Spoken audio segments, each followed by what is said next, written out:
Untuk mengetahui informasi terkini, kita langsung bergabung dengan jurnalis Kompas TV. Sudah ada Vida Alatas yang kini berada di RSUD Cianjur, Jawa Barat.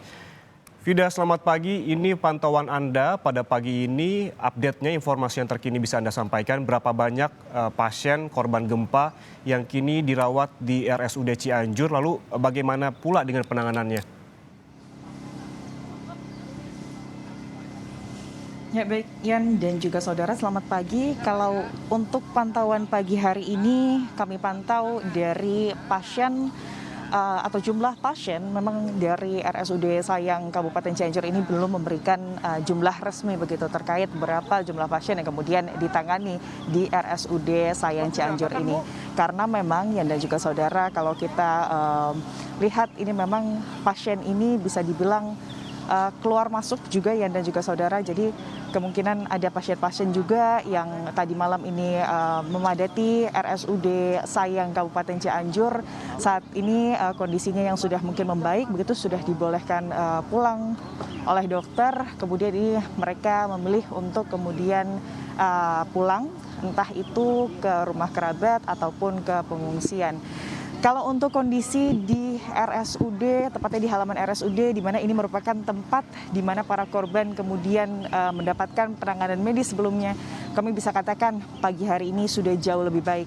Kalau kemarin, Yan dan juga saudara, sejak gempa dimulai, yakni pada siang hari begitu hingga malam hari, tepatnya kurang lebih sekitar pukul 9 setengah 10-an, ini para pasien dengan luka-luka berat maupun luka-luka ringan ini harus kemudian dilakukan penanganan medis dengan fasilitas seadanya di halaman RSUD Sayang, di mana mereka ini beralaskan tanah, kemudian dilapisi dengan terpal begitu, Yan dan juga saudara. Maka saat ini sudah kami pantau sejumlah tenda sudah kemudian berdiri untuk menjadi tempat yang lebih nyaman begitu ya bagi para korban di sini. Kami tadi sempat menghitung kurang lebih ada 9 tenda yang dimana dalam satu tenda ini kapasitasnya bermacam-macam ya dan juga saudara. Ada yang kapasitasnya 50 dan juga ada yang kapasitasnya sekitar 20. Selain 9 tenda yang sudah berdiri, informasinya ya dan juga saudara, tadi pagi Mensos Tri Risma hari ini juga sempat mengunjungi RSUD Kabupaten Cianjur dan akan menambahkan 2 tenda tambahan beserta tempat tidur darurat untuk kemudian kenyamanan pasien. Kalau dilihat dari kondisi pasien saat ini juga lebih baik, Yan dan juga saudara, dibandingkan hari kemarin, hari pertama gempa terjadi, di mana betul-betul berdesak-desakan kondisinya. Saat ini karena memang sudah ada tenda, ada perlindungan dari kemudian sinar matahari ataupun angin, dan juga mereka ini sudah ditempatkan di tempat-tempat tidur darurat. Lalu masing-masing ini, kalau kemarin saya bisa ceritakan Yan dan juga saudara, betul-betul infusan atau satu tempat infusan ini akan dipakai oleh 4 pasien Yan dan juga saudara, sehingga mobilitasnya ini juga tidak sebebas itu bagi para korban. Maka sekarang ini sudah betul-betul satu tempat tidur, satu tempat infusan, jadi mereka juga secara mobilitas juga lebih baik begitu Yan dan juga saudara.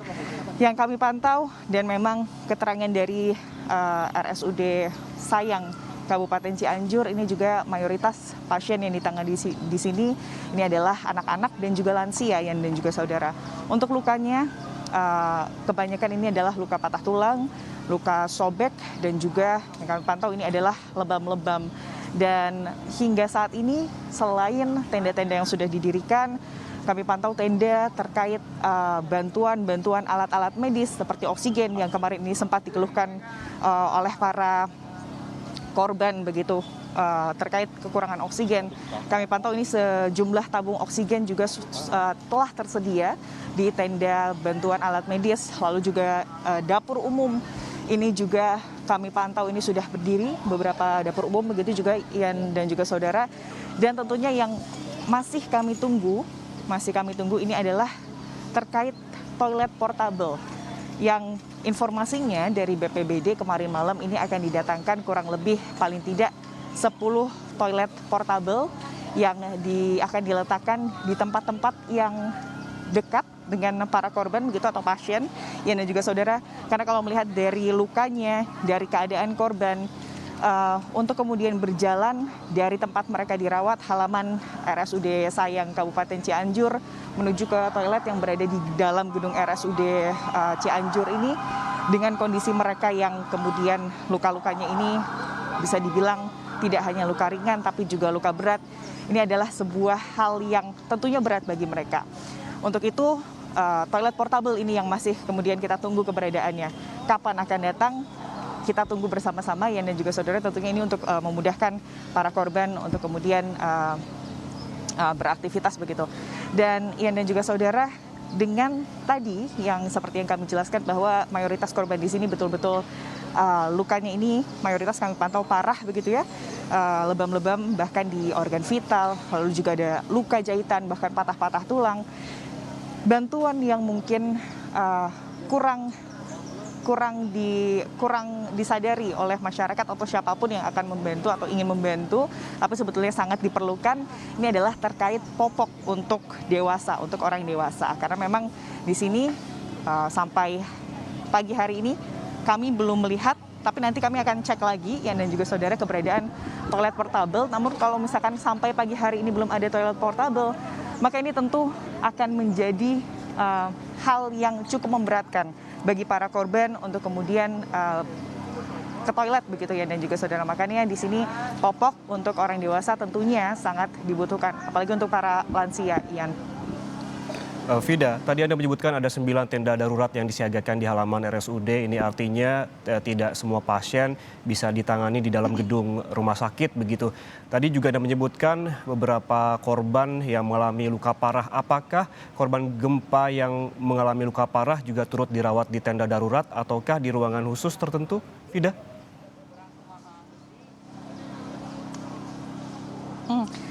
Sampai saat ini informasi yang diberikan dari BPBD Jawa Barat, para korban baik itu yang luka ringan maupun luka berat ini tetap dirawat atau mendapatkan penanganan medis tidak di dalam RSUD Sayang Kabupaten Cianjur, Yan.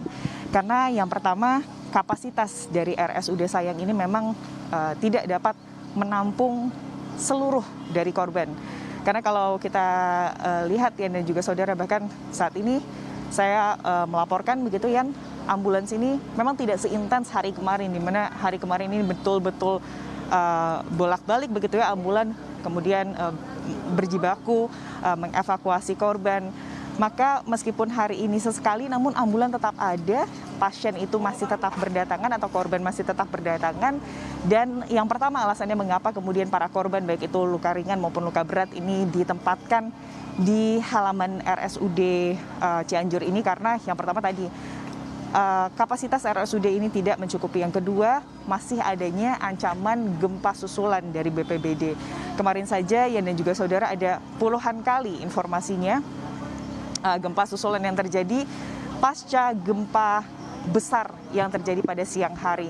Khawatirnya Yan dan juga saudara jika kemudian ada ratusan korban di sini Yan dan juga saudara jika ditempatkan di indoor atau di gedung RSUD Cianjur, kemudian jika gempa susulan terjadi atau kembali terjadi dengan skala Richter yang besar, tentunya ini tidak aman bagi mereka. Tapi inilah kemudian yang memang dapat kami gambarkan kondisi yang bisa kami bilang memprihatinkan, karena bahkan para korban dengan kondisi luka-luka berat yang membutuhkan penanganan bahkan untuk mendapatkan jahitan begitu Yan, seperti yang kami ceritakan sebelumnya bahwa mayoritas dari para korban ini lukanya tidak main-main. Sekujur tubuhnya ini ada yang harus dijahit, bahkan ada yang patah tidak hanya di satu bagian Yan dan juga saudara, bahkan di beberapa bagian. Kemarin Yan dan juga saudara saat gempa baru saja terjadi, mereka ini harus mendapatkan penanganan, bahkan mungkin harus dijahit luka, harus mungkin digipsum bagian-bagian tulang yang patahnya. Itu betul-betul di tanah Yan dan juga saudara, dan hanya beralaskan terpal. Maka dari itu kalau kami melihat, kami bandingkan kondisi pada pagi hari ini dibandingkan bahkan malam kemarin, ini kami bisa bilang jauh lebih baik untuk para korban, Yan. Vida, ini artinya seperti Anda sebutkan tadi jumlah korban luka belum dapat terdata pasti karena trafik yang tinggi, ada pasien yang keluar dan juga ada pasien yang memang baru masuk begitu. Kemudian apakah juga Anda mendapatkan informasi adakah korban meninggal yang saat ini masih berada di RSUD Cianjur dan belum dijemput oleh keluarganya dan adakah korban yang belum diketahui identitasnya? Hmm, itu yang terus kami tanyakan, kami coba tanyakan kepada pihak RSUD Cianjur, namun memang hingga saat ini kalau dari pihak RSUD Cianjur masih belum bisa membagikan informasi apapun kepada awak media, Yan. Namun kalau kita mengacu pada data dari BPBD, paling tidak hingga malam hari tadi ada 162 orang yang meninggal dunia atau ditemukan meninggal dunia. Namun itu tidak hanya di RSUD Cianjur saja, namun terbagi di beberapa titik klinik ataupun rumah sakit rujukan yang lainnya. Namun memang Yan dan juga saudara, kalau di tempat kami melaporkan saat ini, tepatnya di RSUD Cianjur, ini merupakan tempat rujukan utama bagi para korban yang kemudian perlu ditangani lebih serius secara medis, akan dibawa ke sini. Tadi malam dari BPBD Jawa Barat menyebut bahwa dari seluruh korban yang kemudian harus mendapatkan penanganan medis pasca gempa yang terjadi, paling tidak seperempat dari korban tersebut ini dilarikan ke RSUD Sayang Cianjur, Yan. Baik, Vida Alatas melaporkan langsung dari RSUD Cianjur. Nanti kami akan kembali menyapa Anda untuk mengetahui informasi terkini dari sana.